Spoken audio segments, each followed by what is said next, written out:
At approximately 7 p.m., we were dispatched to a report of a plane down in the area of Buddy Christian Way, Cherokee Road, which are two main intersections or two main roads here in Athens. We were notified that there was a plane in distress. We've sent multiple units. We've sent approximately 7 units with additional mutual aid help, as well as some battalion chiefs to go to see the scene. We were determined based on wreckage damage. We saw smoke in the area, so we knew that the plane had gone down. It took us quite a bit of time to actually locate the plane because it was off the beaten path. It was located about 1.5 miles off the roadway. We had to navigate several trails near a creek to finally get to this location, where we determined that there was one plane down with a single passenger. The pilot was a fatality involved. We don't have positive identification. Any notifications about positive identification will come through the coroner's office at a later time. There was very little firefighting efforts needed. We were able to mitigate the situation with water cans and fire extinguishers.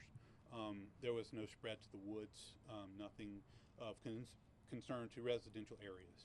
And you, I'm sorry, go ahead. No, I was just going to say we've reported on a number of small plane crashes in the last couple of years or so. Have you all had any recently around this airport? None recently. No. We have potentials all the time.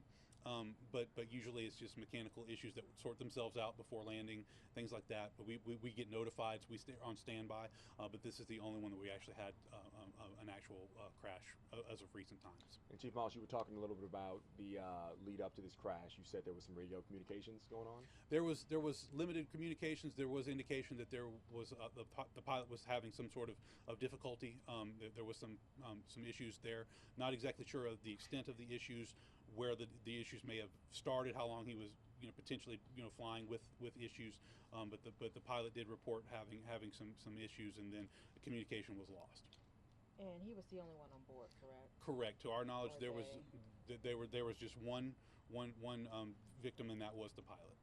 And you said right now that scene is being secured? The scene is being secured by Athens-Clarke County Police until the FAA can make their investigation, which will happen tomorrow morning. And I know you're still working or waiting for identification. Do you know if that was his plane or was he that a is unknown at contract this. flyer? Yeah, that is unknown at this time. But you had said earlier you think that he had indicated some mechanical trouble to the tower? Correct. That is my understanding, that there was some indication of that. I think that's what prompted the tower to give us the dispatch. And I'm not exactly sure at the time of our dispatch or when the information was relayed to us through the 911 Operations Center, when this crash occurred. I don't know if it happened before or during the process of us being dispatched. Okay. Yeah, I'm not exactly sure if that's the case or not. And you say you believe that this was initially started with a 911 call from a resident, correct? I believe this actually started with a 911 call from the tower. From the tower, Yes, okay. correct.